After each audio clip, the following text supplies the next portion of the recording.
मी Sadiq Bagwan, Siddheshwar market yard, कांदा आडत व्यापारी। आज रोजी कांद्याची आवक भरपूर झालेली आहे। 280 गाडी आवक कांद्याची आहे। दररोज सरासरी 125-150 गाडी कांद्याची आवक राहते। आज शनिवार असल्यामुळे, रविवारचा बाजारपेठ, रविवारी सुट्टी असल्यामुळे आज डबल आवक झालेली आहे 280 गाडी। त्याच्यात एक 50 गाडी नवीन कांदा आहे। नवीनमध्ये पण 30 गाडी आणि का पांढरा कांदा आहे आणि 15 ते 20 गाडी तांबडा कांदा आहे। बाकीचा 230 गाडी जे आहे जुना कांदा आहे, म्हणजे 5-6 महिने पूर्वी ठेवलेला जुना कांदा आहे आणि जुना स्टॉक अजून 40% ते 15% आहे। आणि कांद्याला बाजार सरासरी 12 रुपये ते 15 रुपये 15-16 रुपये कांद्याला बाजार आहे जुन्या कांद्याला।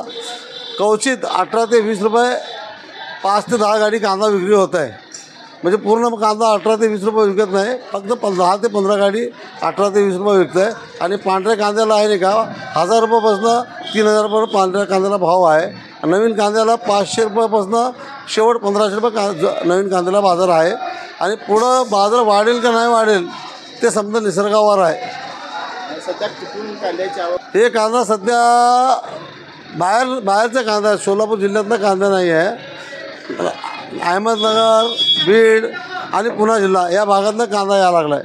आणि नवीन कांदा जे आहे ते मसोड, आपला मसोड भागातला कांदा आहे नवीन। सोलापूर कृषी बाजार इथं सोलापुरात ना आंध्र प्रदेश, तामिळनाडू आणि कर्नाटक या भागात कांदा जात आहे।